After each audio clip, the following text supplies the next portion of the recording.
Good morning, Macken. How are you? Good morning. How are you?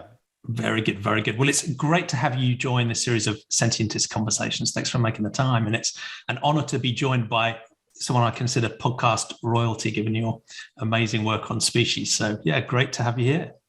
Well, I don't know about royalty, but it's a great honor. It's a privilege to be here, and very cool to meet you because we've known each other for something like 3 years without any actual contact. So Exactly, it's good to finally, purely through right? text. Yeah, exactly. We've known each other on Twitter, but it's nice to put a face and voice to the Twitter handle. Yeah, absolutely, absolutely. So as we've talked about in those conversations and briefly before we started recording, this is a series of conversations around what I think of as the two deepest and most important philosophical questions, the most important ones to get right. And in simple terms, that frames the two big questions we ask here: what's real and what matters. So I've got an obvious bias because of this worldview called Sentientism I'm trying to develop and popularize.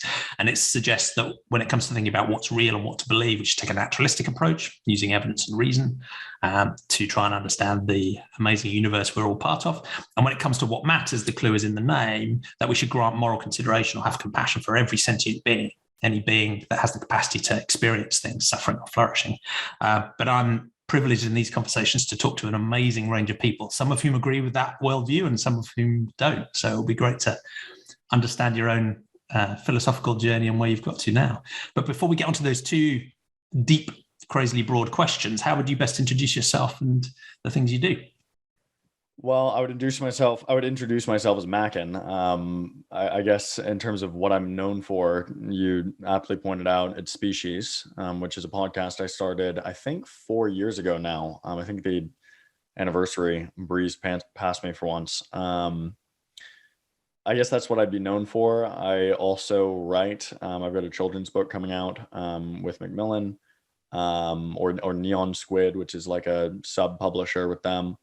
I've written many articles that are relevant to the topic of sentientism, which can be found online.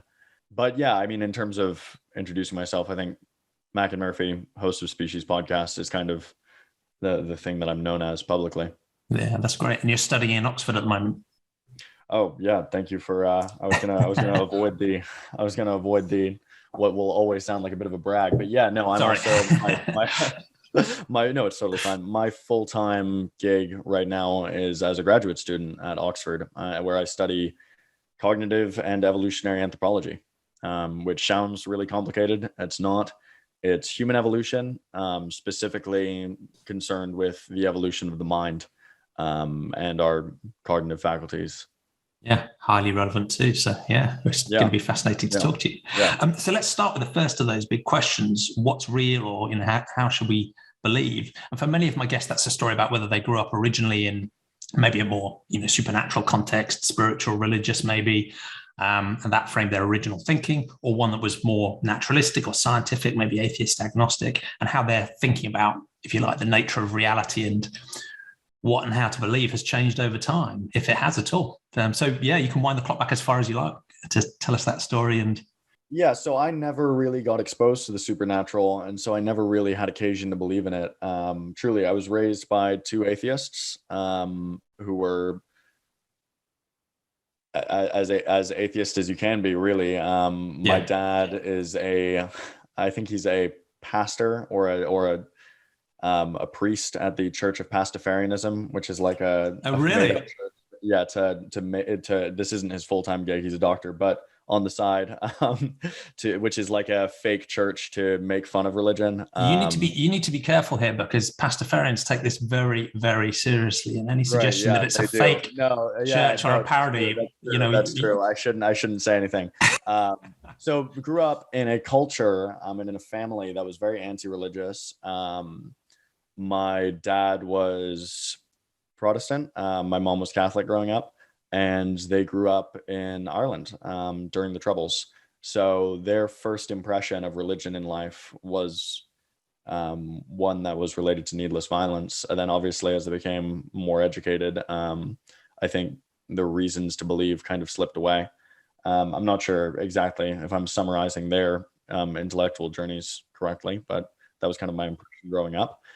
And then for me growing up, I never got exposed to it. And so learning about this stuff and figuring out that people actually believed it. Like I remember being in fourth grade and talking to other people's parents and just being bewildered at what they were saying was true about the world.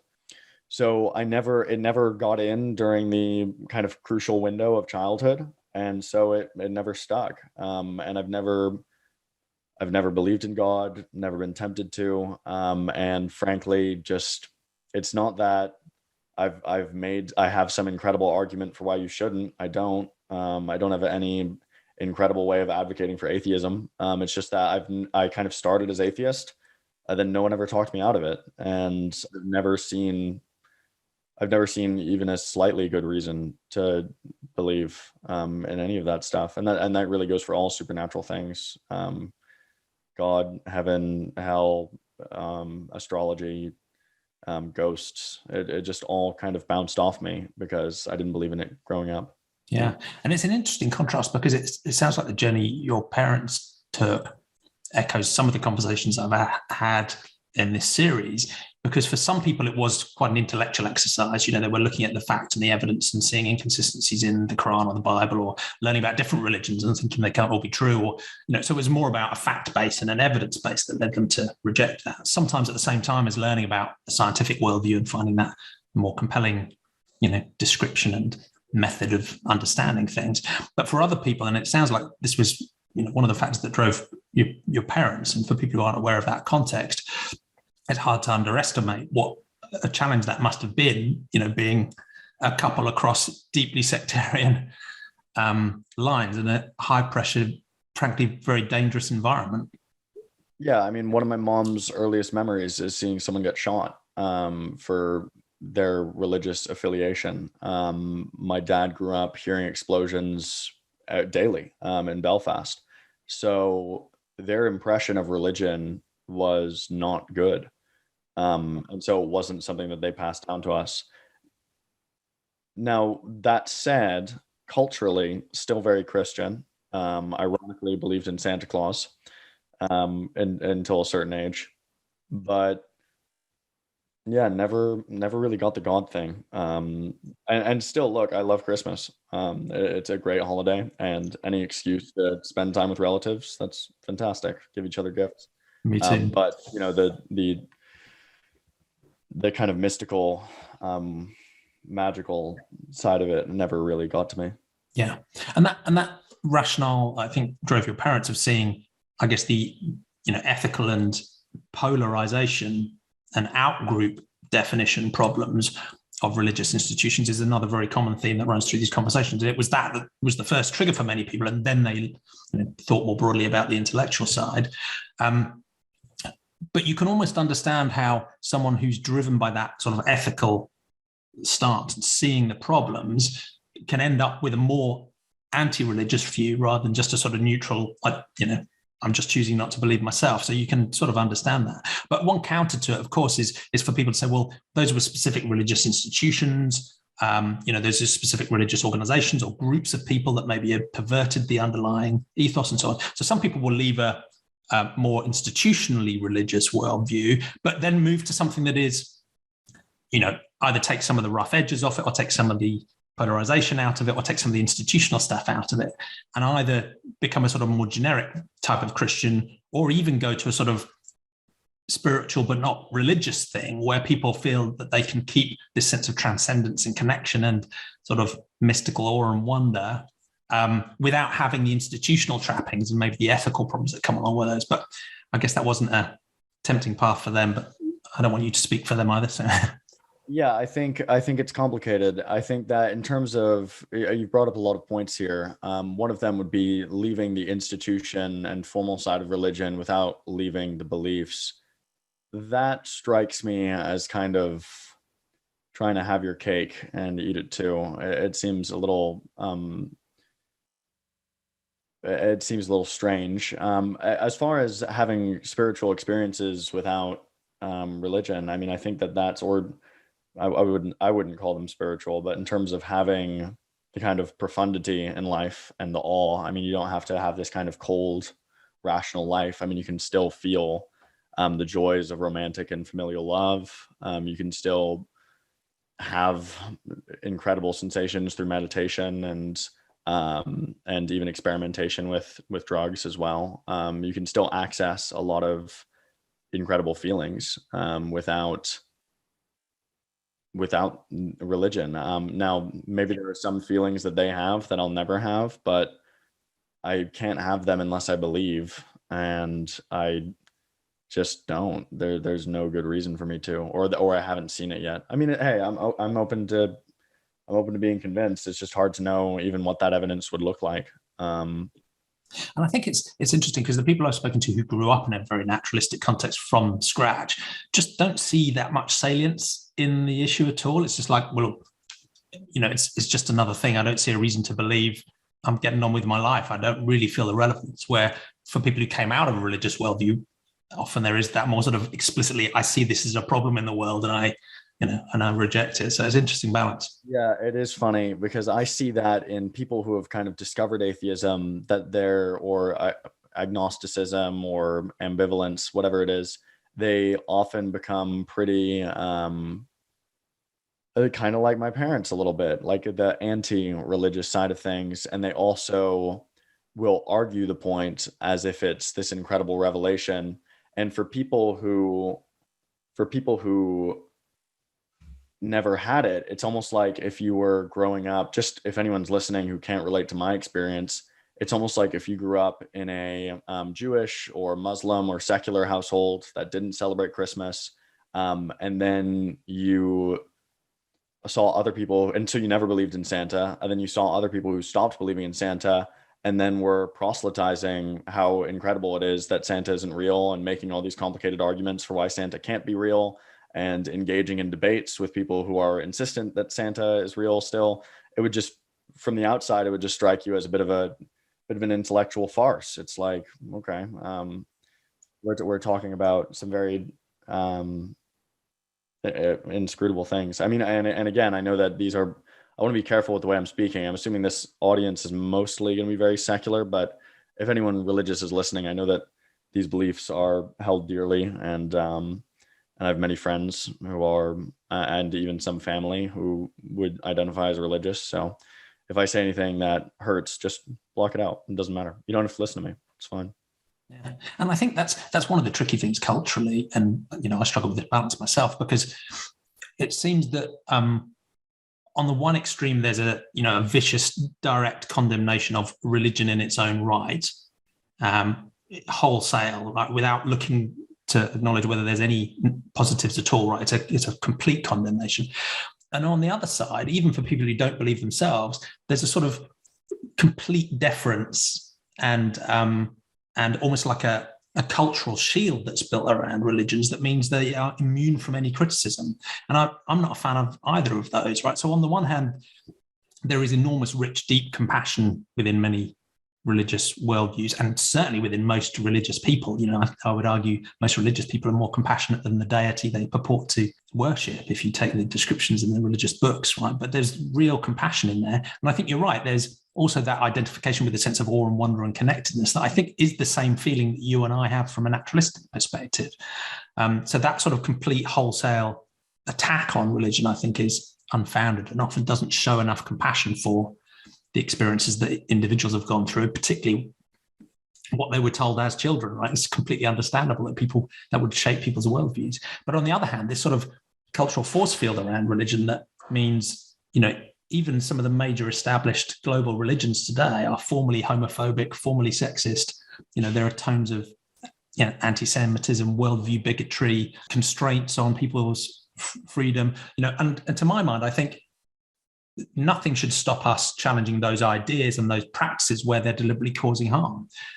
So I think there is some middle ground where you can recognize the good, but also be pretty firm and direct at challenging the bad aspects too, while at the same time having compassion for all of the people that hold those views. And as you say, they're really important to people, and we've got to acknowledge that. Yeah, I think, I mean, that's all very well said. I think it's kind of patronizing to fully back off and not say what you believe. But I also don't see a lot of appeal in just I mean, look, they believe what they believe because they were raised in that environment with whatever genetic predispositions they have. And I believe what I believe because I was raised in my environment with whatever genetic predispositions I may have. So it doesn't really seem, I mean, it seems a little weird to even spend too much time talking about it. To be honest, in that context, it's like, if I what do I gain by convincing them out of it? I mean, oftentimes, if I were able to convert some of my religious friends, I would destroy their lives. They'd have to get a divorce, and it would mess up their family terribly. So, would it really be better for them to be convinced out of it? Probably not. Um, I mean, that's kind of point number one, and then point number two, which you raised about the sexism and homophobia and transphobia and things that are inherent to a lot of these religious worldviews, although not all of them. Attacking those, I mean, it's kind of, you attack them the way you attack any other belief. You just say, why do you believe that? And then they tell you a silly reason and you say that's silly and you probably don't get anywhere. But, you know, you fight a little bit and hopefully your policies win. But yeah, it is what it is. No, I agree, and I think that is. I like the way you frame that because you all the way through you've got compassion for the people that might be on the other side of the argument too, and that's the way forward. That's really clear, and that you grew up in I guess a very naturalistic stance, an atheist stance, but you've applied that more broadly too, because that's another interesting area where people have moved away from religion. They may even be atheist, but are still quite attracted to other aspects of the supernatural, spiritual, ghosts, buying products from Gwyneth Paltrow, those types of things. And it's pretty clear you don't follow that. I need to get my lawyers to review this before it goes out. So you've got a pretty firmly naturalistic worldview, as do I. And I describe that, I guess there's at least two ways of describing naturalism. One is just the view that the natural world is all that exists now, aren't supernatural things. I prefer a sort of methodological naturalism, which says, look, let's just use evidence and reason to try and work out with humility what may or may not be real. You could imagine conceptually that could give you evidence for something supernatural, although I'm not quite sure how that would work, because by definition, if you found evidence of something, it becomes part of the natural world. But regardless, I like the sort of methodological approach that is still conceptually open-minded about all sorts of crazy things, but I won't believe until I see the evidence. So were you raised religious, or I've just been kind of my curiosity? I was, but it was quite gentle. It's sort of fairly typical background, Church of England context. So it was, we went to church Christmas and Easter, maybe a couple of other times. It was just an assumed background set of beliefs, but it wasn't really much of an imposition on our lives. It wasn't central to the way our family worked.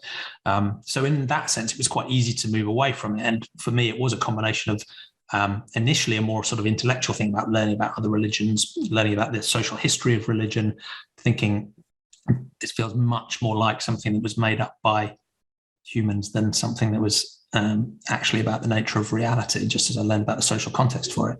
But then that followed on to sort of looking with clearer eyes at some of the ethics that flow through different religious systems as well. So it ended up being a combination of the two. But it wasn't difficult to move away because, unlike some of my guests, it wasn't a central aspect of the culture or our family. But it's still, even then, it still felt like quite an intellectual journey in my teens of working that through and coming to terms with it. Probably took me 2 or 3 years, which is odd given it was such a light background context. But I guess the roots still run quite deep. Yeah, so I guess that's just a framing for the way I like to think about naturalism. In a way, the methodological part of it, I think, is more important than just a statement about the natural. So why do you believe that we should believe in evidence and reason? Well, that's a good question. In a way, it almost answers itself, because I think if you have an argument against reason, you're using reason to argue against reason. And I think you've lost the argument in a sense. Maybe. And what if I just say I don't like it? No, I think you can do that. I think it's probably not the best way of understanding the world. There's no way I can convince or force someone to take that approach. I just think that it seems to me that engaging honestly with reality is probably the best way of developing accurate understandings about it. I'm being kind of cheeky myself here because I obviously believe in evidence and reason as well. I think that is probably clear. If anyone's familiar with my other work, it kind of reeks of that worldview. Um, but I also kind of remain cognizant of the fact that me believing in empirical evidence as opposed to like lived experience style evidence or word of mouth evidence, that kind of thing, like empiricism specifically, and then the rules of logic, formal logic, that kind of combination. Me believing in that is largely cultural. I mean, maybe it's partially because it seems to produce good results in the real world, but I don't think I've ever heard anyone lay out why I should believe in those things. It's more just I was raised to believe them. Kind of works. I must have some, again, I talk about genetic predispositions. I'm probably just the type of person who's into that kind of thing. And yeah, I mean, yeah. So I was just kind of curious if you had any reason why I should believe in reason.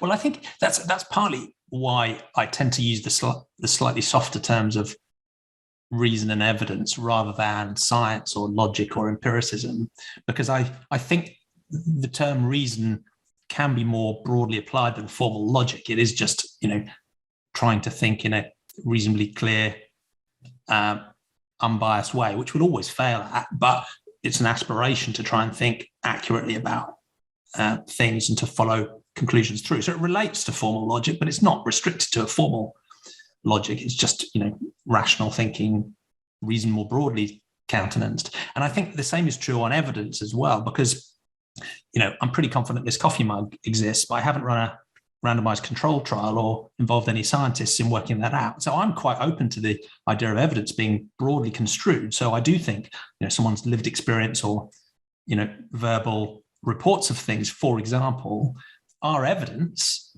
But we just need to be scared. But they wouldn't make you, they wouldn't be the type of evidence. You would take it as evidence, I would posit, and I would imagine you would take things like verbal reports as evidence when it's coherent with the worldview constructed by other means.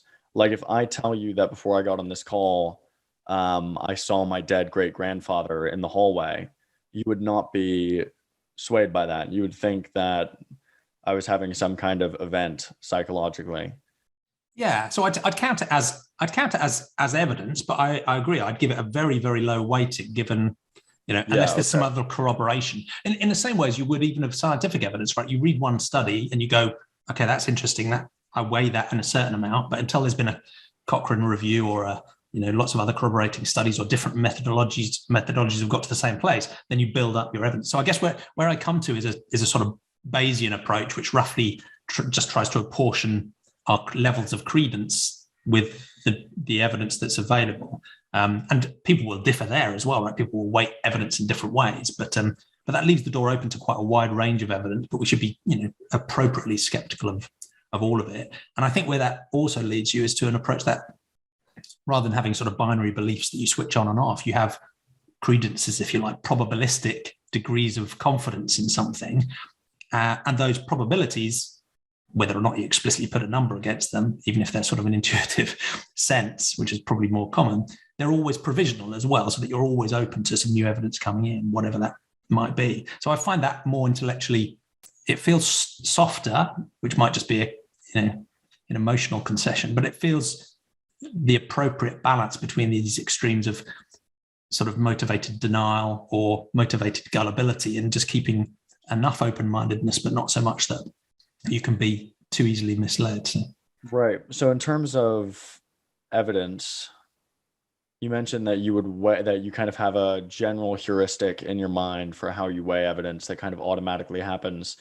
Do you try to account for biases that we know apes like us have? Like, for example, there's a bias where, and this is very relevant to what we've been discussing, there's a bias towards personal experiences and what you hear from people you trust over data and abstractions like the words of scientists you've never met.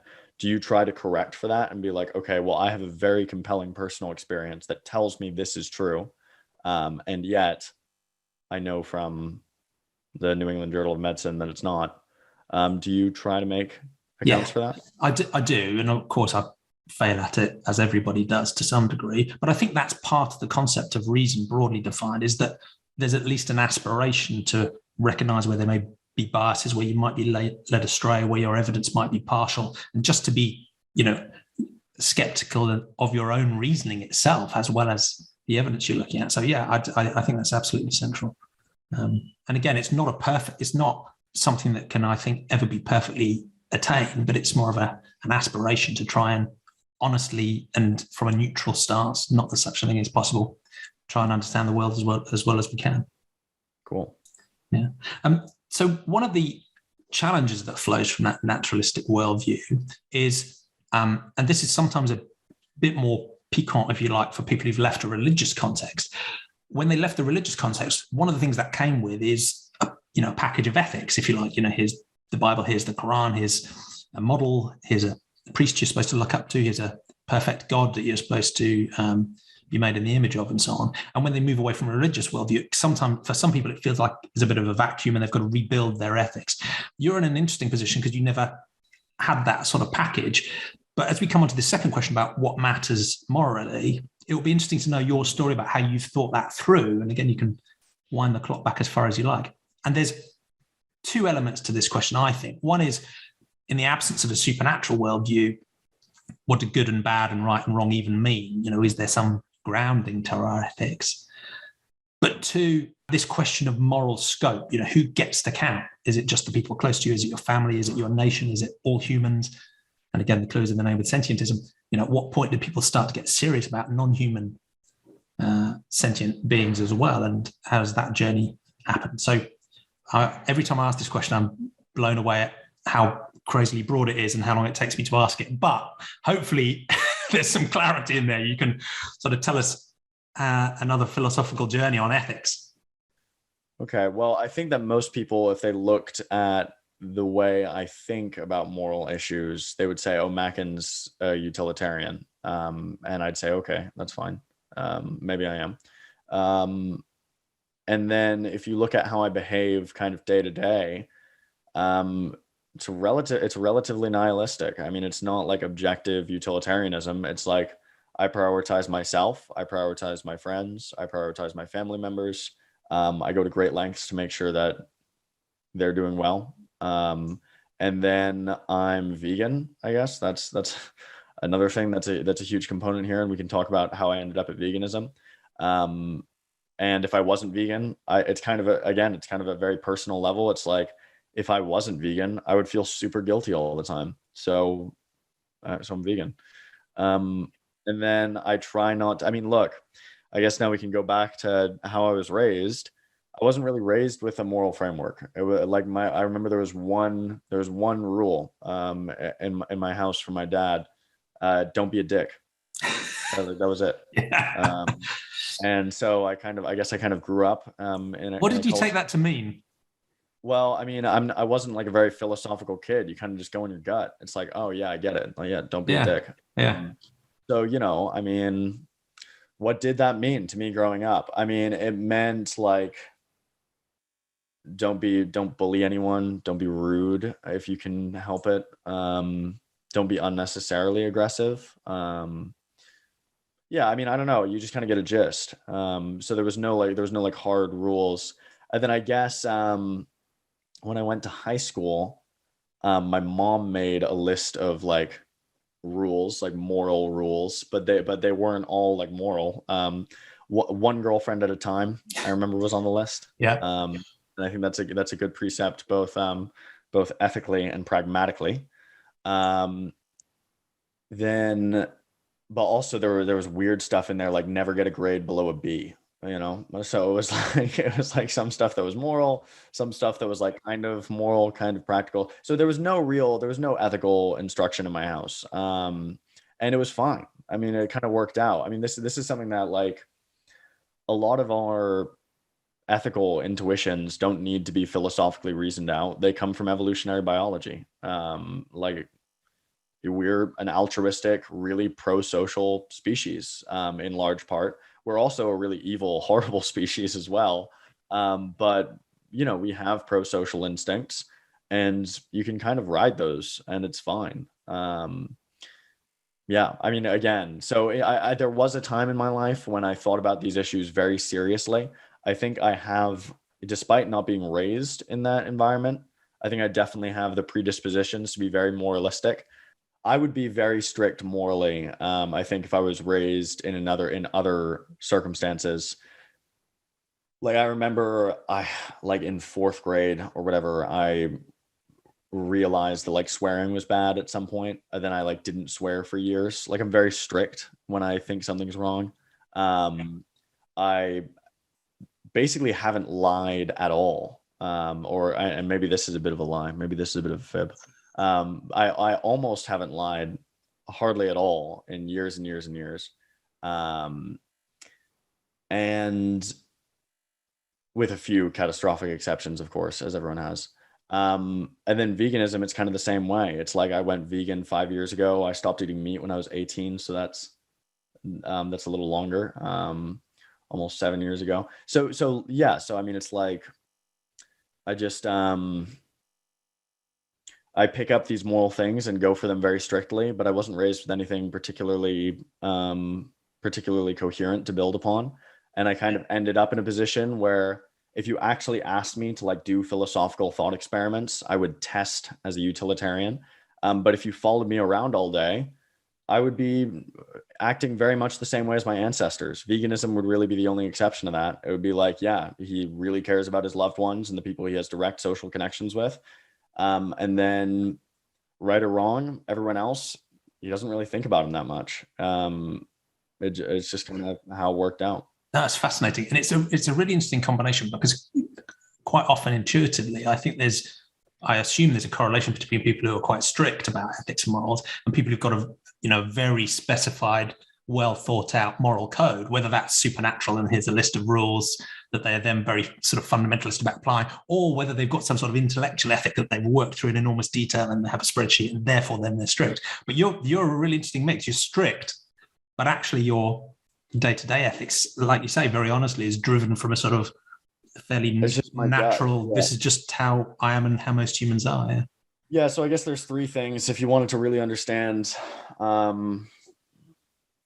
if you wanted to really understand kind of my philosophy, and again, I'm kind of the most boring person to ask about this, but I'll be honest with you at least. I'm not going to like pretend that I have some super incredible thing to say here. It's like on paper, I would test as a utilitarian.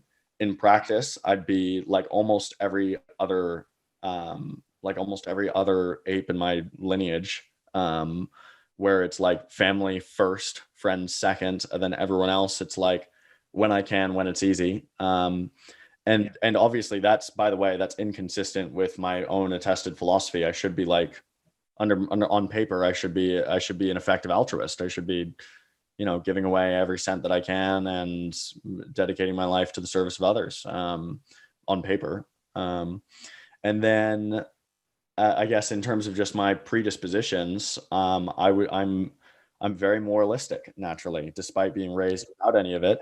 And I just thought of another example that I think is like particularly strange and just kind of gives you an idea of how peculiar I am. I didn't drink as a rule, because I was boxing. So it was like, I never drank alcohol because I was a competitive boxer. I've fought in the Golden Gloves a couple times. I won some New England championship when I was like 15, 16. So I was very into it. Wow. I was obsessed with it. Yeah. I was obsessive about boxing and had all these rules that I had to follow.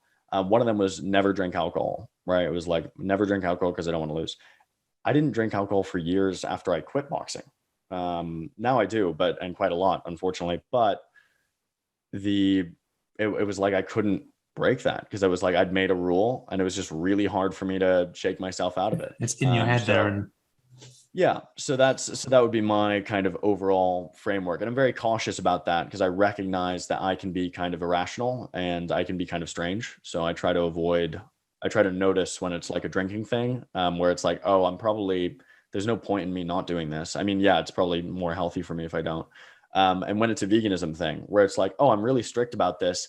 And by coincidence, it's really consistent with my attested philosophy. So, it's pretty good to keep this around and it really helps the animals, which makes me feel good. So, so that's kind of my three layer cake here.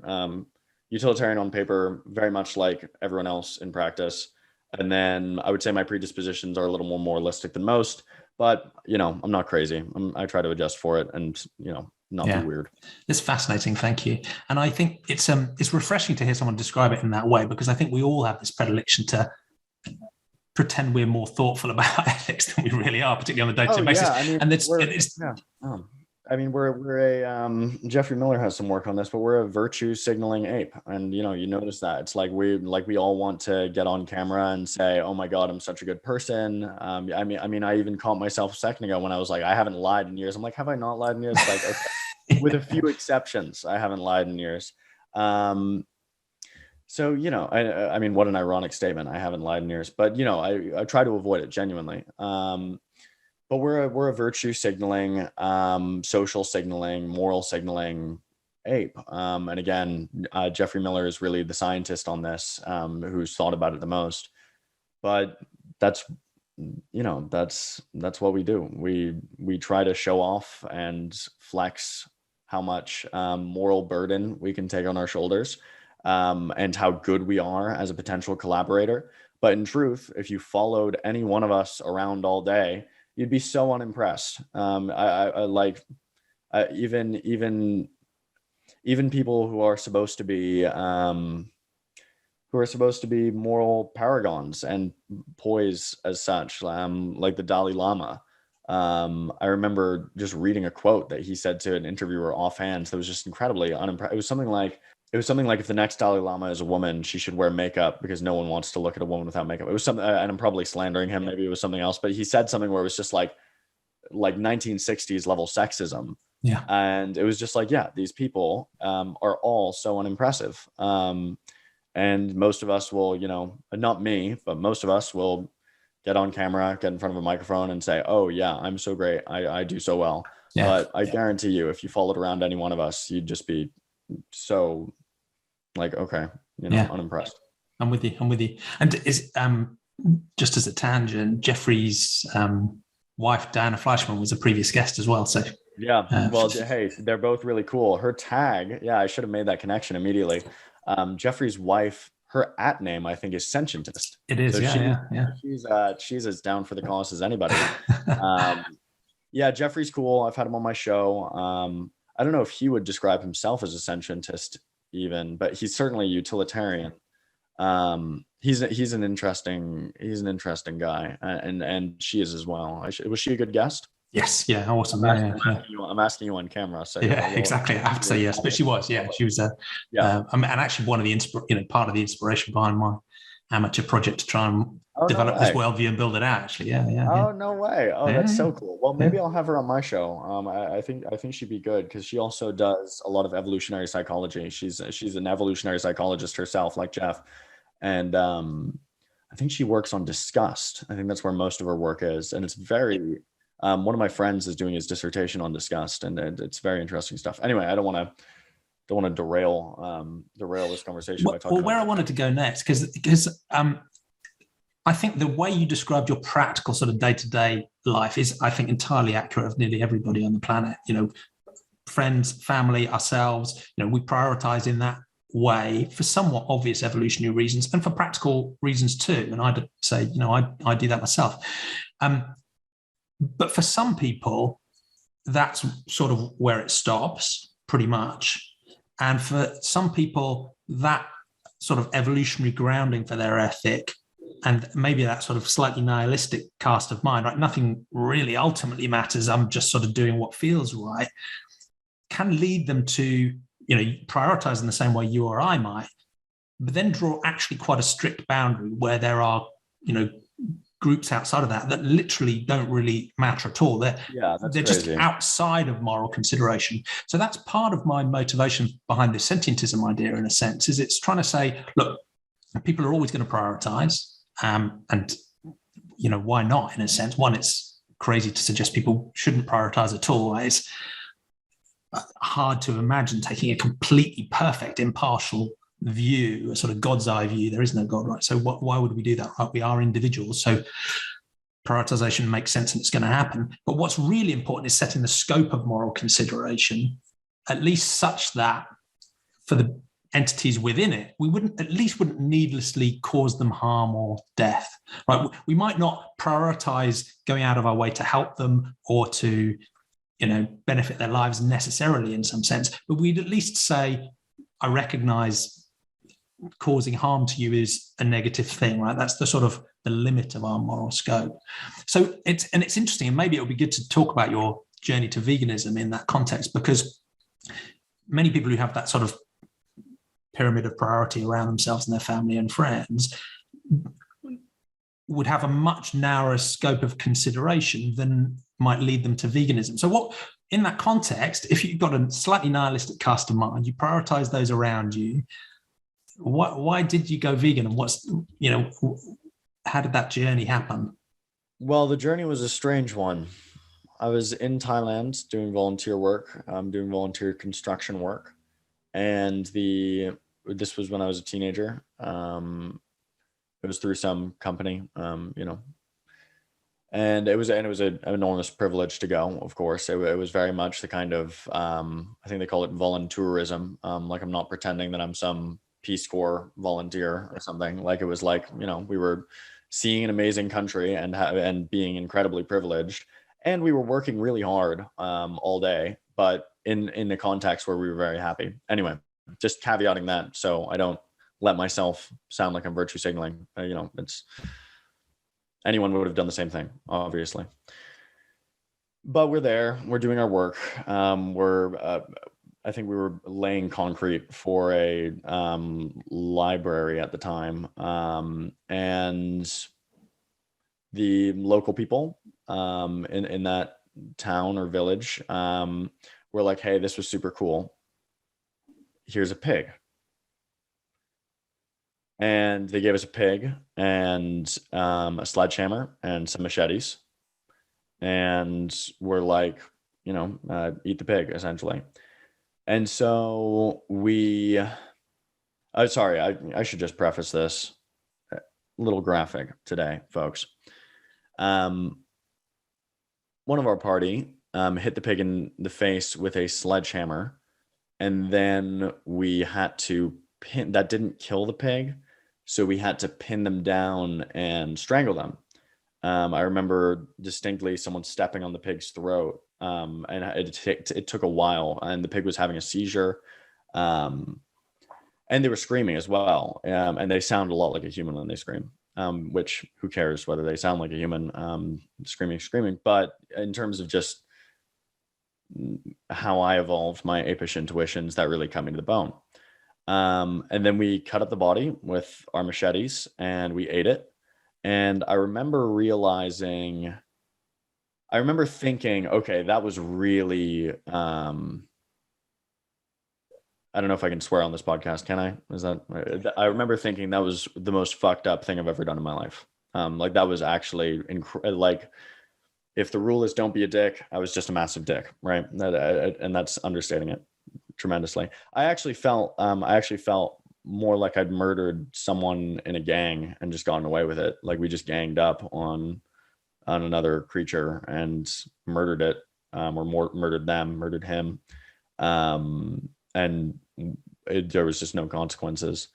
And I realized a few things that were pretty disturbing. One was that if I were in a different time, in a different place, I could totally be pressured into killing a human because I just did that to a pig. I realized that I could kill a human physically. Like, it's not hard. That was something that stuck with me and disturbed me. It was like, oh, if I just pick up the right tool and then attack someone, I could kill them in like a minute. That was disturbing to me. And then the kind of final thing that messed with me was that this pig lived a better life and had not that much worse, if at all, death than most of the pigs that I had eaten throughout my life, right? This pig was as free range as pigs get. They were as well treated as pigs ever are, right? They essentially were raised in a better conditions than most of you listening raise your dogs. And yet it still didn't feel right. So as soon as that happened, whenever someone said, oh, but it's free range and so it's ethical, that never really worked on me anymore. And so from there, look, I mean, those three realizations stuck with me through the rest of my teenage years. And I remember kind of tabling it ethically, as one often does, where we kind of set conditions. I said, you know what? As soon as I'm cooking my own food, I won't eat any more animals. And then I didn't think about it. I just kind of suppressed it. And then I was telling this story. I remember I was at, it was fortuitous. I mean, kind of a weird, you kind of wonder, like, if this conversation didn't happen, would any of the journey that I've been on, and it has been quite an adventure, would any of it have come to pass? But it was a very casual conversation. I was talking to a young woman during my initiation at Boston University, or matriculation, or whatever it was. No, not matriculation. That would be the first day. It was orientation is the word I'm looking for. Orientation with my other college students. Talking to this woman, she was vegetarian, and I said, "Oh, I remember I want to be vegetarian one day. As soon as I cook my own food, I'm going to." And she's like, "Oh, great! So you're going to be vegetarian as soon as you arrive at BU?" And I was like, "Oh yeah, I will." Right. That's what that means. It kind of like I kind of had to say that. And then, so, then the few weeks between orientation and moving into campus went by, and it was like, okay, I guess I'm going to do this. This is weird. And I remember I was boxing at the time. So I was like, okay, I kind of got to rework my diet model. So then I stopped eating meat, and it was really easy. It was fine. I actually felt fine. I didn't feel any tremendous health benefits, but it was like, okay, this is easy. And then I had another fortuitous conversation my sophomore year, right after I quit boxing, where I said I was talking to someone, my roommate, who was vegetarian, who I convinced to go vegetarian. I was very much a proselytizer, and as I usually am, very strict morally. Um, and I remember, chatting it up with them, and he said, "Well, why aren't you vegan?" Because he knew a little bit more. Now he'd done a little bit of reading. He knew a little more, right? And I didn't know about any of this stuff, really. I didn't really understand. But if I'm remembering correctly, he said something like, "Why aren't you vegan?" And I said something like, "Because because they don't kill the animals they take eggs from. That doesn't hurt them." And he's like, "Yeah, okay, maybe not." And they do. Neither of us knew this. They do. But he was like, "Maybe not, but they definitely don't treat them well, do they?" And I was like, "Well, they do on some farms." And he's like, "Do they at the BU dining hall?" And I was like, okay, you got me. And so I went vegan right there. And I've been vegan ever since. It was like it was an immediate thing. It was like, okay, Jesus Christ. Now I gotta, not to use the Lord's name in vain on this podcast. I was like, Jesus Christ. Now I gotta make another plan. So I, quickly went on my phone, kind of got the gist of what veganism was. I was like, oh, I need to supplement B12. Okay, no big deal. Maybe I get a little bit of, algae omega-3s, something like that, some creatine, just maybe a few supplements mixed in, but who cares? As long as I get the B12, I'll be fine. So, ordered a B12 supplement. And then I've been vegan ever since. And that was honestly how it happened. So you can kind of see in telling that story that it was very much, it was very much going with my gut. It wasn't like I was like doing all this like logic nerd stuff where I'm like, oh my God, like if I matter, yada yada yada, then others do, or like it was very much going off my gut. It was like I killed the pig. I felt bad about it. I was like, I won't eat meat as soon as I can. And then I got called out socially, so I changed. And then I got called out socially again, so I changed again to keep everything consistent. And then your strictness kicks in. And then the strictness kicked in, and so I was fine. And then look, I mean, man, it's like after that, after I was already vegan, then I started looking into philosophy, right? So it's not like so it's very ex post facto. It's almost, it's like, it's kind of an embarrassing exercise, frankly. But most of us, we make our moral decisions off our gut, and then we build this complicated philosophy around it to justify what our gut was going to do anyway. It reminds me of the process that Magnus Carlsen says that he goes through when playing chess, is that he makes a move in his head, and then he spends hours, if he's doing like one of those like big games, spends hours fact checking himself and making rationales for why he should do that move. And then he goes with his gut in the end. So he basically gut check and then builds the rationale and then goes with his gut anyway. That's what most of us do ethically. It's amazing. so lame. It's amazing what proportion of human intellect is used in basically post-rationalizing things we've already done or already decided to do. Yeah. Yeah, right. I mean, it's kind of embarrassing. So I went through all that nonsense, and I've got kind of jaded by it. But it was like I went through it's evolutionary biology, kind of the Peter Singery utilitarianism, that kind of combines with a bit of a Darwinian view. I was like, oh, that works. But again, Peter Singer didn't make me go vegan. I didn't know about Peter Singer's argument before I was vegan. I saw Sam Harris's moral landscape argument, which is like, if everyone agrees that things shouldn't be as bad as possible, then we can move on. But even that, it's like, that's not like an objective moral thing. That's just saying there's a consensus and then using that consensus to move forward, which is fair enough. I mean, that's fine. But it's still not like objective morality. And then I also kind of found some appeal, and I can't remember if this argument is coming from somewhere else or if it's just coming from like multiple conversations, but the idea that like, oh, if pain is bad for me, it's irrational for me to think it's not bad for you. But is it? I don't know. Honestly, I don't know if that runs through. Probably doesn't. But that's kind of my spiritual journey. It was very much an emotional reaction, and then social cohesion, trying to not get called out socially. And then after all that, it was reading a fuck ton of philosophy and building something around it. And then eventually being like, you know what, who knows? But I know now that if I wasn't vegan, I would feel so guilty. So vegan for life, for sure. Yeah. Thank you. And it feels like, again, it's so refreshingly honest to sort of hear that story about where your ethics are and where they've come from, rather than you presenting some perfect post-rationalized story to me, like you've got it all worked out. I bet you 99% of the people on this podcast do that. I bet you 99% of them come on and they say, oh yeah, I was inspired by the work of Jeremy Bentham, who said, and they're quoting like, and it's like, okay. And then I did X, Y, Z to bring myself perfectly in line. Yeah.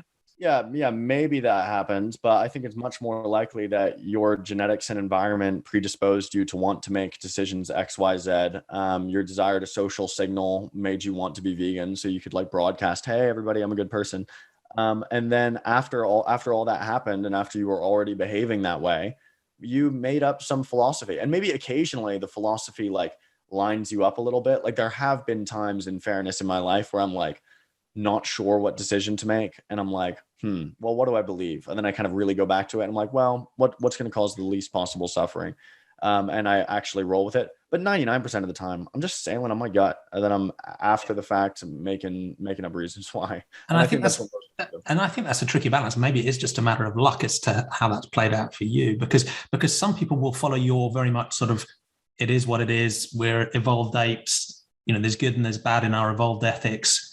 We follow our gut, play through, and they will almost use that as an excuse for then a very exclusionary, nihilistic ethic that basically says, I don't give a shit, and that's it, right? I'm fine. I know, but that's the funny thing is that they do. Here's the thing: is that if I took you out and gave you a sledgehammer and a pig, 99% of you couldn't do it. So you can say you don't give a shit, but let's see how it is in practice, mate. You probably do. Now, that said, though, I mean, look, as you say, honest, and now I'm really having to hold to my statement of not lying. I'm really having to prove that in this interview. Look, my honest take also leads me to some other moral conclusions. And again, this is a bit Sam Harrisy, and it's because I know he says this about free will. But basically it's like, I know how I ended up to my moral position, and it was entirely by accident and entirely propelled by like emotion and social scenarios that were fortuitous. So try not to be too judgmental, it would be a little crazy to be, Yeah. It's luck all the way down ultimately. Yeah. And I think that's the mix for me, is that I think an appreciation of that sort of descriptive sense of where we are and who we are and what happened to us is really important. And even, I follow ultimately a very hard determinist, zero free will, sort of moral luck all the way down view as well. I just struggle to understand how anything else could be coherent as a stance, although many of my guests and many other sentientists will disagree with me. But that still leaves space for me to be very clear about a prescriptive ethic as well, and making sure that that's described distinctly from a descriptive ethic of, guilt and how I feel and what I've evolved. I still, as you say, I think there is still that feedback loop where we can rationalize about ethics and think things through and use that to guide ourselves. It might not be what we do for 95% of the time, but I think there's still an important role there. Yeah. Okay. Can you explain that to me? So if the reason that you believe in veganism is because, and we would agree on this, is because you had environmental stimuli that worked with your genetic or your genetic plus epigenetic plus cultural evolution framework, like it just all worked together. If that's the only reason you're vegan and their version of that is the only reason they're not, what grounds do you have to say like, oh, you're wrong for not being vegan? I don't think it's wrong in the sense of they had the free will to do something different. It's wrong in the sense of if you lead a life that tries not to cause suffering, that's likely to be better than a life that doesn't try not to cause needless suffering. So it's a conditional thing. It's based on this assumption that we agree suffering is bad and flourishing is good. And once you agree that, then everything else flows. And what would you say to someone who, so I would agree that most people do believe that.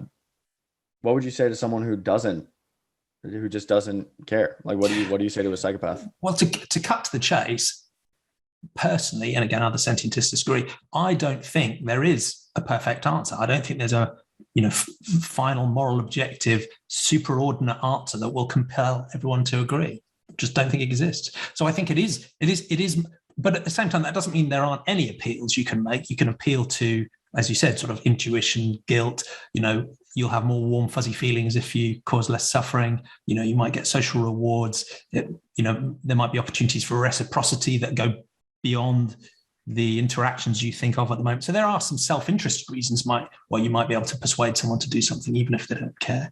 I think there are also logical reasons as well. So you can talk about arbitrariness and consistency and take parts of people's existing moral beliefs and say, well, do you value consistency? And then you can work from there to extend those out. So the classic, you care about the puppy at your feet, in what sense is a pig in a factory farm, different? But again, someone can always say, I don't care about consistency. I don't care about arbitrariness. I don't care about the suffering of others.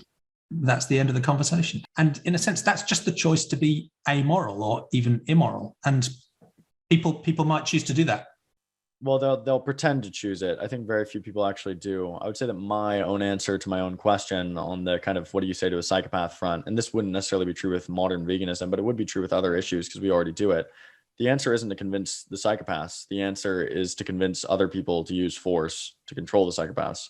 And that's kind of where we've arrived on every moral issue. Like it's not like with violence against humans, we bend over backwards and tire ourselves out needlessly thinking about like, oh, what philosophical argument can I use to make Ted Bundy not be a serial killer? It's like, you don't need a philosophical argument. You just need to convince like 3 other dudes to put their hands on him. I mean, that's like, and they can be totally psychologically normal and have the same desires as you, not to see that kind of behavior happen. Agree. And I think that's an interesting point about this idea of compassion that is central to sentientism, because it does suggest we should have compassion for all sentient beings. But that doesn't mean weakness or appeasement either. Sometimes your compassion for potential victims can lead you to harm, even an extremist, kill another sentient being because you're trying to protect others. And I think that flows through maybe how you might think about a different type of justice system, even without ideas of free will or moral responsibility or even agency. You can still imagine a justice system that thinks, look, we just want to make the world a better place. And in some cases, we can do that by deterrence We can do that by, moral persuasion. We can do that in various different ways. But ultimately, we also can do that through protection and through constraining, others that might do harm. It's absolutely consistent with, a compassionate worldview. You can be compassionate even for others that do harm, and even with that compassion for their potential victims, may well justify causing them harm or constraining them in some way. It can still be quite a robust, compassionate system. It's not, and there is kind of a tension and an irony, because the times in my life where I have felt the most aggressive, the most violent, have been the ones where someone else has done something really evil. So, in cases where like a female friend of mine was assaulted physically, like those are the times when it's like, oh my God, like I'm having emotions that are insanely aggressive. So there's a weird tension there in humans where and this is something I've spoke to Richard Wrangham about on my show. There's this weird tension where some of our best behavior comes from worst behavior, and some of our ostensibly worst behavior is our best behavior. It's tough to think about, but in individual cases, it becomes clearly true. So again, I mean, I could extrapolate from the example I just gave, but I think everybody already knows. Yeah, thank you. So on this what matters question, that's been a fascinating answer, both in terms of the how your own personal ethic has developed, and I get the sense on the vegan front that initial experience of guilt, without putting words in your mouth, did come from an empathy, a sense of identification with the experience of the being at the other end. And in a way, that is the essence of this sort of sentiocentric way of thinking, that any being that has their own perspective that can suffer warrants moral consideration. So in a sense, it sort of does overlap quite strongly with veganism. Is that how you describe the scope of your sort of that moral boundary now? Is sentience a useful term to describe that? Because some people will challenge that and say, look, you've gone too far, only humans matter, and sometimes even only some groups of humans matter. So they'll say it's too narrow. And other people will say, actually, you haven't gone far enough, right? What about other living things like plants and ecosystems, or the earth as Gaia? So it gets criticized from both sides, really. Yeah, the idea that on some logical or philosophical basis we should stop at humans, that's patently insane, and it advertises an ignorance of evolutionary biology, really. I mean, look, we're related to other species in a tree-like structure, and so there's connecting rungs on that ladder all the way up and all the way down to any other creature on Earth. And if all the intermediate species were alive, and in some cases ring species they are, you would, and ring species are slightly different. It's like that tree structure, but instead of, and if you don't know what they are, you can take a moment to pause and just read up on them. It's a simple concept, basically, spatially distributed as opposed to temporally distributed connections. You'd be able to see that all of life is connected and that there's no hard boundaries. Like, the concept of a species is something that we as biologists, we just use it for convenience. It makes it easier to make numbers work when we're doing mathematical modeling. And it also conceptually makes it easier to understand how evolution is happening, right? So you can think of a species as, like, I think the best definition is, and this is from, I wish I could just have the name right at my fingertips. But this isn't I'm quoting someone, I don't know who I'm quoting, but separately evolving metapopulation lineage is what a species is.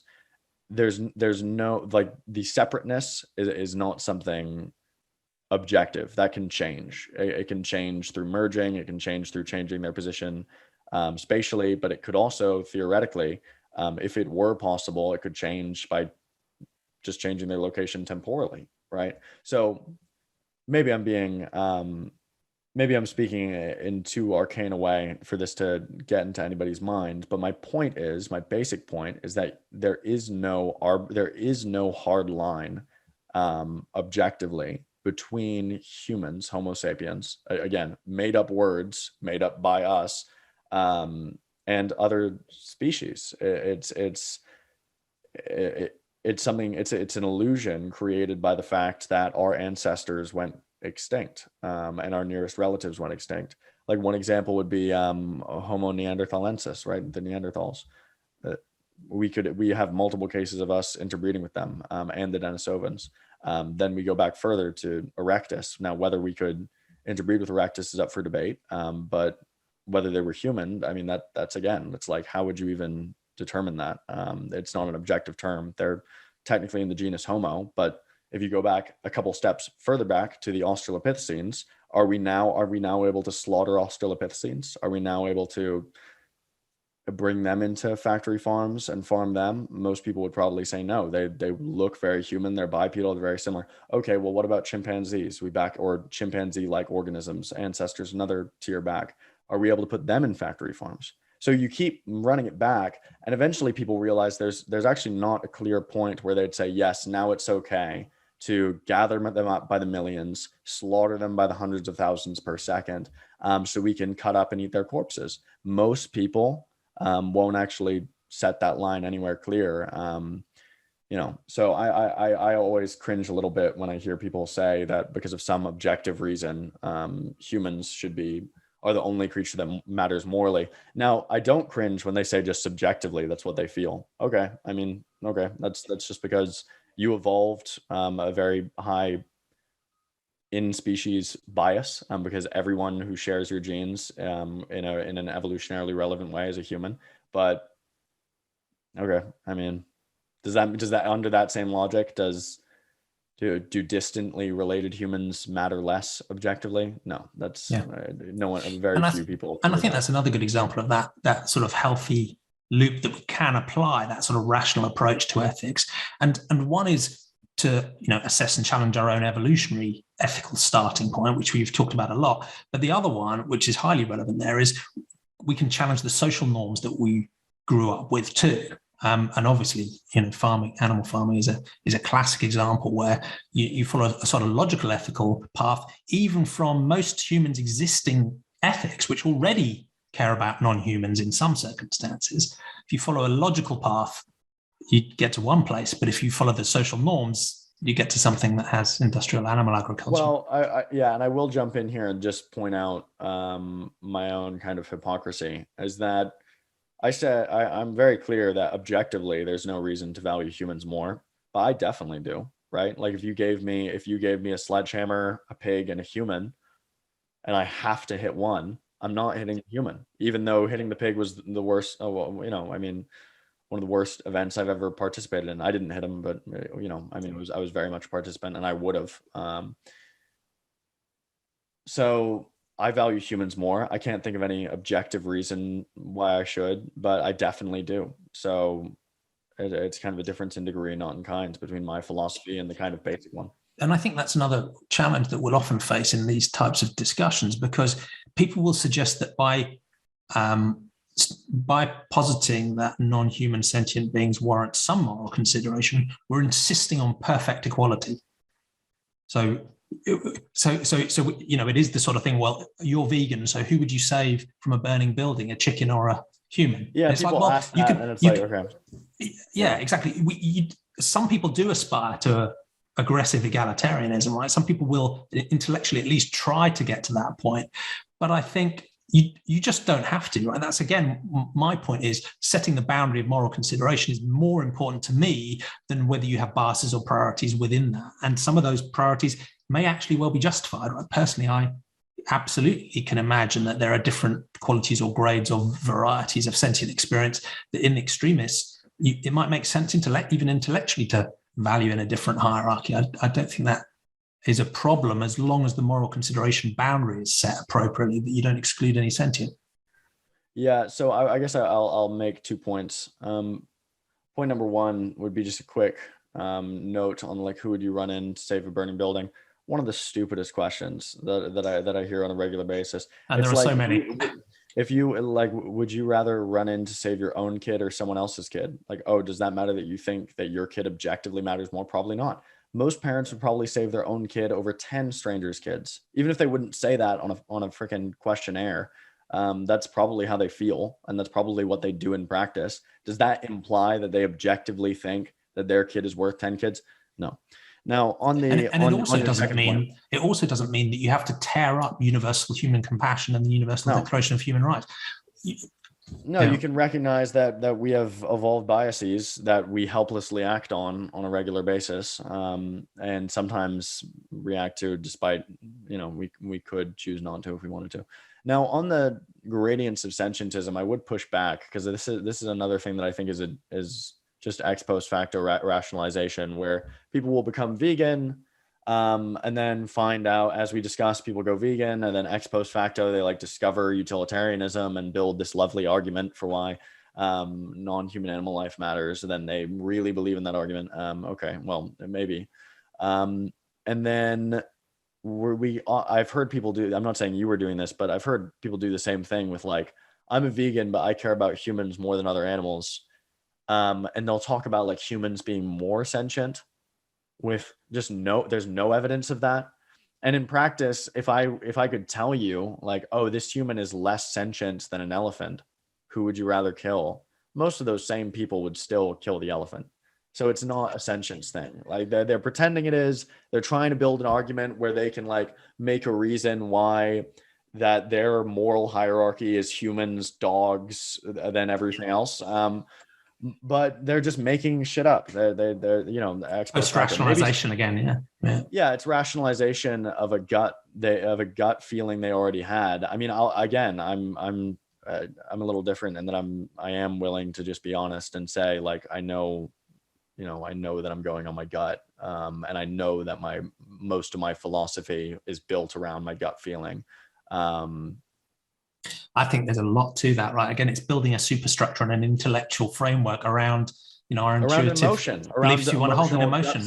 Yeah, I agree. And that's why, in terms of when advocating veganism, if you want to do it effectively, getting in an argument and being super logical, I don't know how effective that is. Usually it's how would you feel if this was a dog? And they either get it or they don't. But a lot of times you say something like that and it cuts them to the bone. Right. I've seen, I remember just the other night, a woman, now whether she ends up being vegan, we'll see. But she was talking about Blackfish, the movie, which, good documentary. And she was on the verge of tears talking about the orca, saying that, the orca moms, when they take away the orca babies, the orca moms cry and cry and cry. And I'm like, oh my God, that's so sad. And wouldn't you do anything you could stop it? And she's like, oh, absolutely. And I'm like, you know what else is sad? It's funny. The mother cows do the same thing on dairy farms. It's absolutely horrible. And she kind of looked down at the dairy in her food and just burst into tears immediately. And I didn't make there's no there's no logical argument. It's just some people get it. They're like, oh my God, they make the connection. And some people don't. Now, really, it's an appeal to emotion, and some people will be like, oh, appeal to emotion, it's not logical. I don't really care. Again, I don't think appeals to logic are also particularly logical. They're kind of strange themselves.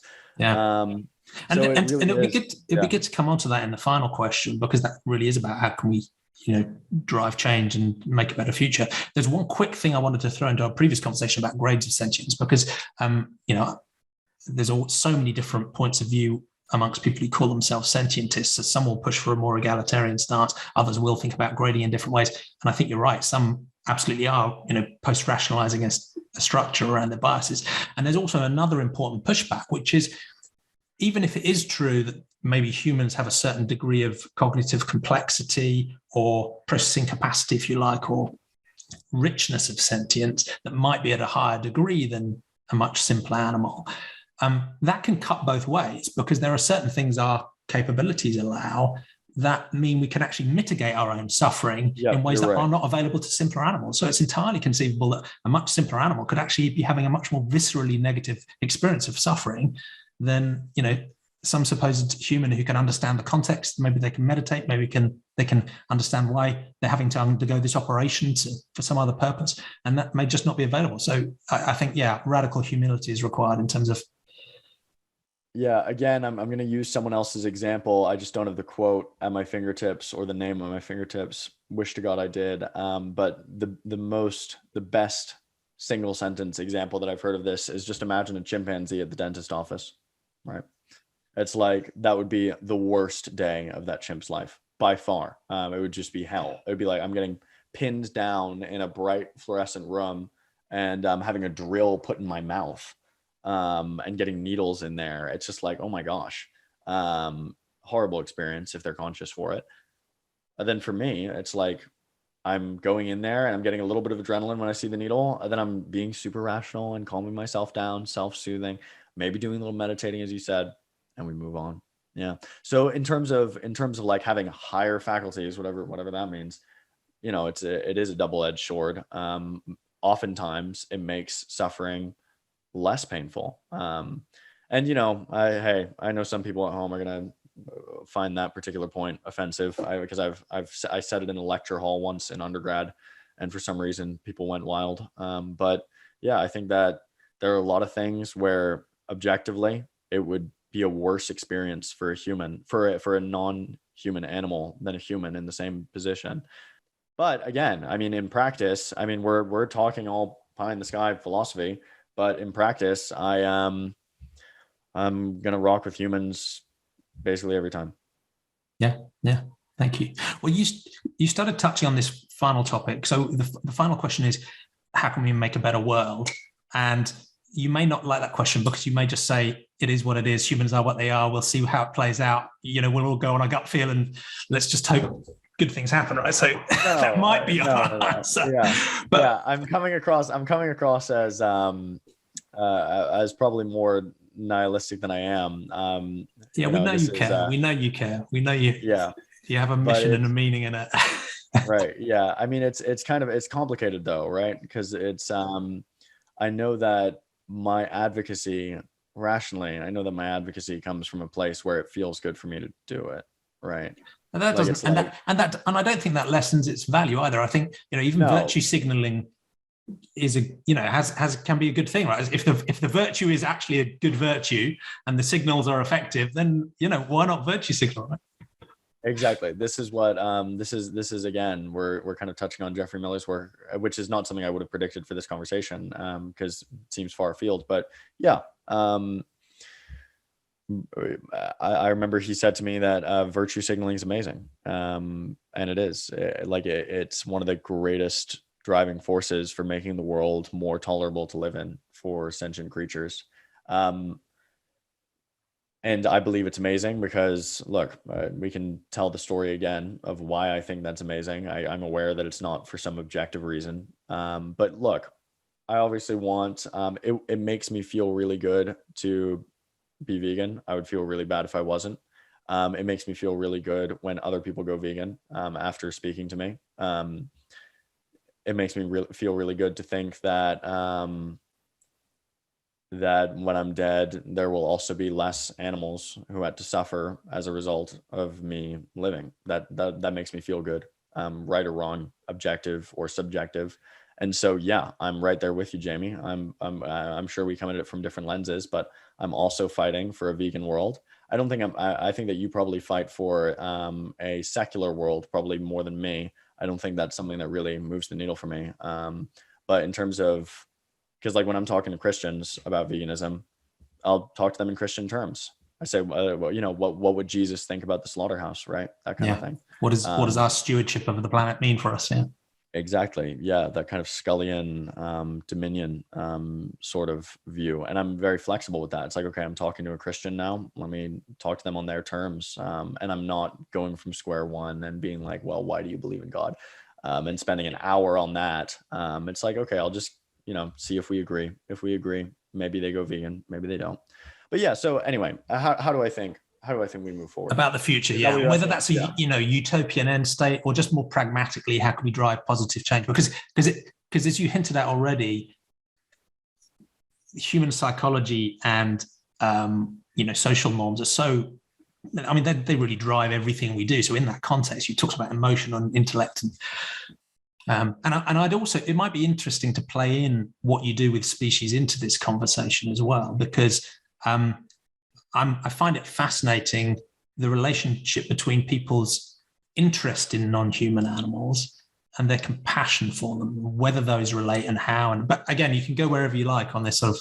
Yeah. So I guess, I mean, Species has been an engine. It's an educational podcast originally about animals, more and more so about evolutionary biology as generally as time has gone on, but still about animals. And it's one of the best engines I've been involved with for creating new vegans. I hear from people on a really surprisingly frequent basis saying, hey, my whole family's vegan, or I'm vegan, or me and my friends went vegan after listening to your show. And that's interesting because it's not something you're pushing, is it? I mean, your focus is on the animals and their experience and their lives. Yeah. It is weird. I mean, there have been a few episodes where I've really put my put the pedal to the floor. But I've kind of tired of that even as time has gone on. I don't think I've done that in a while, and I don't think I really have the stomach for it anymore. If you had the same conversation with me, a few years ago, I'd be doing all the philosophical gymnastics that is probably normal. The way that Species has kind of been an effective advocacy device, intentionally, sometimes unintentionally, more often, is because, and I've said this since I started the show, if people knew more about animals, most of them would love them. And most people who love them, if they really think about it, they won't want them to be shot in the face, have their necks slit open, have their bodies cut up. They won't want that. So as a result, I might drop in a little vegan minute here and there. And look, it resulted in a lot of lost listeners at times, but a lot of listeners gained as well. And more importantly, a lot of vegans made. Now, I've also done more explicit advocacy. And again, the kind of, you keep describing it as nihilist, maybe it is, but the slight kind of moral shruggery that's going on here, that was once very absent from my thinking. And I was quite prominent in the vegan community as a writer, and that writing also generated a lot of vegans. And then I also was involved with advocacy or organizations at various times. I've worked with PETA. I've worked with I've worked with organizations, and don't do any of that anymore. But where do we go from here, right? So that's kind of what I've done. And how effective it was, who knows? Probably several hundred people vegan. But how many of them stuck to it? How many of them were just virtue signaling to Macken the podcaster, who they want to get a nice email from? Don't know. Now, where do we go from here? Well, thought about this quite a bit. I think that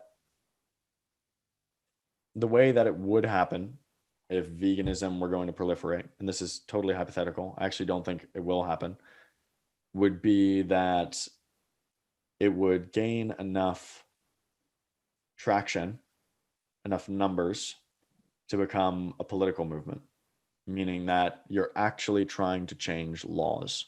So you can imagine a scenario where, let's say in America, just because that's my country and I'd be more familiar with the regions and what's viable. Let's say that the population, it's like 3 to 5% vegan now. Let's say we can get it to like 12%, right? So over 1 in 10 people you meet are vegan. Wow, it's now really common. Everybody knows a vegan at this point. Everybody knows what veganism means, yada, yada, yada. And a lot of our politicians are now vegan, and they're making some vegan decisions in office or veganer decisions in office. We're seeing that more and more. People like Cory Booker. People like, I think his name is Eric Adams. He's the New York. In New York. So you'll see more vegan politicians. So that would be kind of step one. But then obviously that 12% won't be evenly distributed. So let's say in somewhere like Berkeley, you end up with or Rhode Island, you end up with like 60% vegan or something. Well, now what if they start making laws where it's like, this is a meat-free zone or whatever, or actually like when it becomes like a dry town, like some towns on their own basically do prohibition. You can imagine a scenario where that's happening, and that would be substantial. Yeah. And it would be you may have heard of this already, but a previous guest, David Mickelson, is running something called Yes on IP13, which is a ballot initiative in Oregon, which would do exactly that for Oregon, essentially make it a sanctuary state by removing exemptions from animal cruelty laws. And again, the chances of it passing at this point, basically zero. But is that type of idea you could actually imagine being realistic over time? So this is when I'm closing my eyes and thinking, what would this look like if it were to happen? It would look like that. And then it would be a massive political conflict. It would be a political conflict that would make the conflict between like evolution and creationism seem childish and abstract, as it would pervade our every meal. Dinner time conversations would be inevitably captured by it. Families would be divided by it. It would be a mess. Maybe a good mess, who knows? But that's what it would look like. Will that happen? Maybe. I think that technology is making it easier to go vegan. Veganism is getting more popular. And if we see it hitting numbers like 10 to 15%, then that's around the place. And this is just going on a layman's understanding. I haven't crunched the numbers. That would be around the area where you'd expect to see individual regions, maybe like Oregon. I didn't know that that was a particularly vegan place. Maybe it's not. Maybe he's just being bold. Places like Oregon, let's say, start to have like 51% vegan, 54% vegan. And then because of the way the American political system works, you could get a decisive majority that would take, really, I mean, I think most would call it, most people today would look at it, looking to the future, would say, oh, it would be pretty authoritarian. It would be kind of tyranny of the majority. Now, it would be tyranny of the majority for a really compassionate cause. Like, they don't want animals to suffer. That's hardly evil. But it would be, in terms of just from a purely human perspective, it would be a mess. So that's just my forecasting in terms of what it would look like in a place like America. I have no idea what it would look like in the rest of the world. I think it's actually much more likely to happen in the UK, frankly. You guys seem to be, there are much more vegans here. But I don't know if that's just my impression being in Oxford. Now, will that happen? Don't know. But I do know that technology is making it more likely. I think that lab-grown meat will kind of, because people love to virtue signal. People love to be like in the moral high ground. We see that every day. So let's say there's lab-grown meat. Now the cost to being vegan is basically nil. So you can be like, oh yeah, I'm totally down with the cause. It becomes so easy to virtue signal that it becomes much more appealing. And then maybe you start seeing 1 in 10, 1 in 20, but there'll be backlash. I mean, it'll never be clean. If anyone's thinking it's going to be a vegan utopia in our lifetime, you're out of your mind. It's so culturally resonant. It's yeah. You think? I mean, geez, it's never going to be like that. But will it get more vegan? I'm betting on it. Yes, the world is going to get better for animals in our lifetime. I think so too. I share that optimism. And there's some things that feed into that, my optimism. And again, it's guarded. And I think you're right to be cautious. One is that there's a sort of latent ethical baseline that many people already have that we're just working on helping them express, right? So the Sentientist Institute did some fascinating surveys in the US, and 47% of people were in favor of banning slaughterhouses. They don't know what they're talking about. They're saying ban slaughterhouses, but they're imagining that meat will still appear on their table. They do not know what they're talking about. Oh, completely. They think the meat will appear by magic, right? But at least there is an ethical backdrop there that I think is conducive to these types of moves. And you also made a really important point where I think if we can make it easier for people to do the right thing, so there is, cost, taste, convenience, there's basically, and socially, there's basically zero cost to switch. Some people, it will just happen even without an ethical shift. And as they've extracted themselves from some of these systems, it then becomes easier to take a moral stance after the fact. So I do think things can move. And you made then another interesting point on law, because you already get that tone coming through when you have social media conversations around veganism online, where people are talking about it's my personal choice. And one response to that is, well, it might be a personal choice to harm another human, but we use law to prevent you from causing needless harm. And that's all we're suggesting we do for non-humans as well, right? So there is this tension between, this is oppressive, and challenging versus, well, no, this is what law is for, right? This is what regulations are for. It'll be more complicated in the future. Right now, obviously, any law banning meat it wouldn't even work. It's insane. But if it was like 70% vegetarian, 70% vegan, you can see it. It could happen. And it's interesting because when in this section of the conversation, when we're talking about the future, we do tend to zero in on non-human animals, partly because the clash between a sort of sentientist stance and the default anthropocentric one is so stark that that's often where most of my guests go as a starting point. Do we want to talk about robots now? No. Not necessarily. I mean, I was really going to go a slightly different direction, and I want to respect your time because I've used up loads of it already.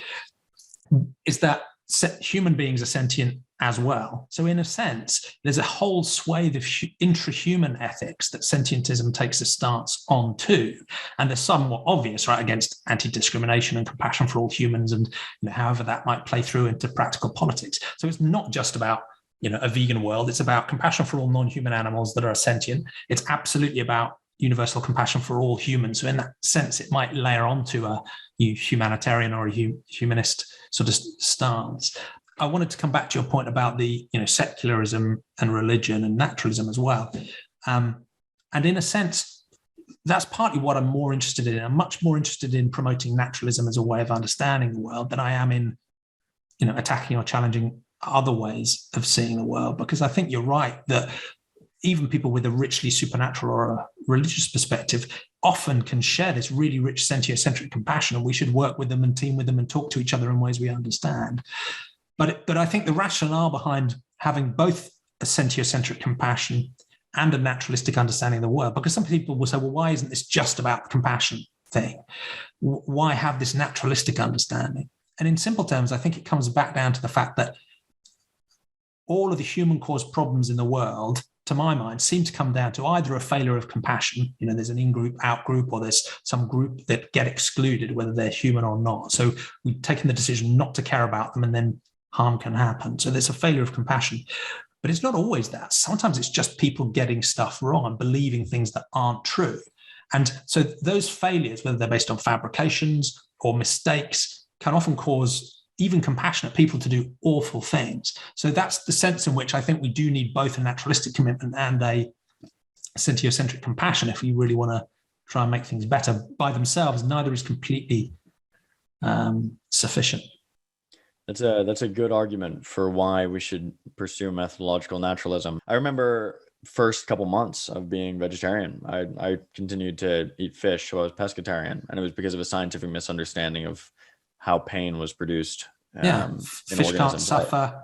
Animal farming is humane, but it plays through many different human intrahuman ethics as well. No, it does. Yeah, hell exists. I've steered it back. Yeah. So then talking about human issues, I mean things like abortion could potentially be a sentientist issue if you take it really seriously.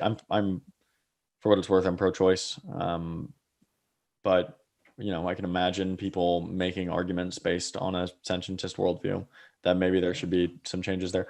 But who knows? I mean, again, I don't know how seriously I take my own philosophical beliefs. And that's an interesting example, because what I've found is that because sentientism doesn't have any specific policy prescription, it doesn't tell you what you should do or where to go. It doesn't tell you how to trade off different interests. It doesn't tell you how to value different interests. It doesn't tell you whether to be a utilitarian or a deontologist or a feminist care ethicist or a virtue ethicist, or it leaves so much of that open.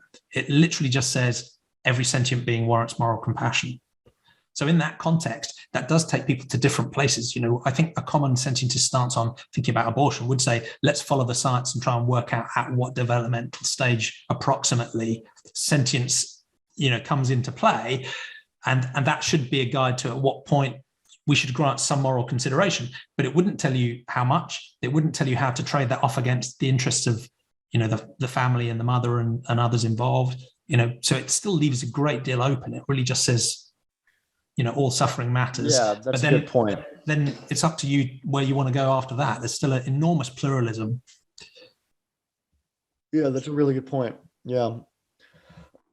Yeah, I mean, I can see this also coming into topics of euthanasia. I mean, again, I'm talking about things that I'd never think about. So I don't think I'll really have anything interesting to say. But I just wanted to make that point that it's it's not just another word for get to a vegan world. Yeah. It's got a broader remit than that, I guess. Right. Yeah, that's one of the things I'd love to see. But it's get to a vegan world where we're really double checking that AI isn't sentient. But that's another interesting angle, and let's not go down that rabbit hole. But most of the people who call themselves sentientists find it quite irritating when I talk about the potential for sentient AI or alien sentience, for example. And they find it irritating for good reason, because they say to me, look, we should be caring about the 7.8 billion human sentience and the maybe couple of trillion farmed sentience and maybe the sextillion wild sentience that actually exist today in the real world and are suffering. And I totally agree. But at the same time, I do quite like the idea of focusing in on the characteristic that I think has moral salience, almost definitionally to me, being the capacity to have experiences. So that would at least leave you philosophically open to the idea that an artificial or an alien entity might have sentience too, and they would count. But it depends on who you are as to whether that's a priority or not. For most scientists, it's not. They're focused on more urgent, immediate chaos. It's not a priority, but it's interesting. I mean, what we're kind of doing right now is a little bit of philosophical play, if that makes sense.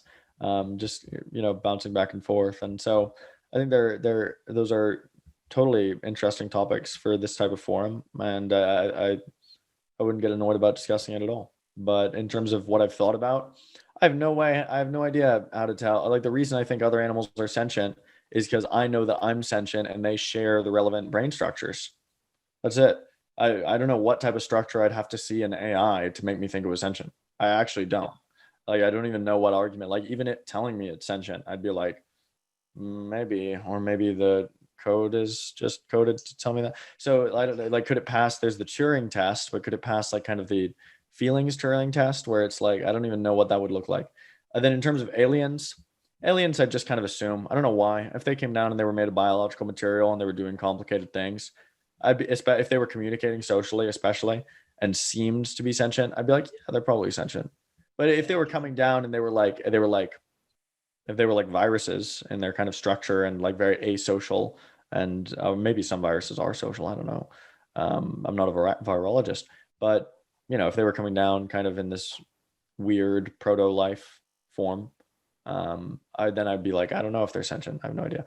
But yeah, I mean, those are kind of my basic. I don't know where I'm going with this. I'm kind of ranting at this point, but I have no idea. I can tell you why I'm really 99% sure that other animals are sentient. I'm as sure that other animals are sentient, that other humans are sentient, frankly. But robots, I'd probably think, yeah, probably. Robots, I'd probably think, probably not. But I wouldn't know how. Not yet. Yeah. And I think the most important thing is that we better hope that the aliens and the artificial intelligences are sentientists, because we might be in trouble. And I hope they don't look at us and take animal farming as an example of how to treat less powerful sentience. I think that karma karma can be I don't believe in karma. That's what I'll say. How about that? Yeah. But I think that sometimes the world can be a little ironic, and and aliens and artificial intelligence, they give a lot of scope for irony. So we'll see. I don't think we'll have to deal with either of those problems, though. We'll see. I mean, maybe in the AI case, but I've read Nick Bostrom's work. It's scary, but then it scares me for a second, and then I stop reading it and I look outside and it's a beautiful day, and I forget about it. You're even finishing with some life philosophy. So day to day, how to live your life. Yeah. Well, that's been absolutely fascinating. I mean, on that sort of view of the future, you've got, like you say, maybe there's a shrug, maybe there's a hint of nihilism, but there's still a sort of optimistic vision for our potential for a more compassionate way of being as well. So Yeah, it's gonna get more vegan. It's been getting more vegan every 5 years for the past 30. It would be weird if this trend stopped. Capitalism is helping it along in interesting ways. Obviously, companies are marketing to vegans more, which also ironically advertises veganism. It's a really interesting phenomenon that the harshest critics of capital would do well to notice. That when Burger King's biggest signs are talking about their vegan burger, that's not just an advertisement for their burger. That's an advertisement for veganism itself. Veganism is getting more popular. Veganism is getting more easy. It's going to get more vegan. How vegan will it get? I think it will have a positive play through into our intra-human ethics as well. I don't think there's a trade-off there. I think No, there's no trade-off at all. People think there's a trade-off, but it's crazy. It's like if you're caring about, it's hard to rationally, I don't know how you could rationally be vegan while being like racist or sexist or any of those things, at least intentionally. I'm sure all of us unintentionally slip up in those respects, but your intent is going to be very humanist, ironically, if you're including non-humans. And there's an interesting dynamic of how effective would dehumanization be in a vegan world. I don't think that political strategy, that invidious, disgusting political strategy, would be particularly effective on vegans. Yeah, I agree. That's a great point.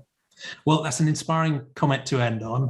Is there anything else you'd like to layer into the conversation? I'm aware I've taken up 2 hours of your time. So. Has it really been? Jeez. Yeah. Oh my gosh. Well, oh wow. Yeah, we've been at it. Is this the longest one yet?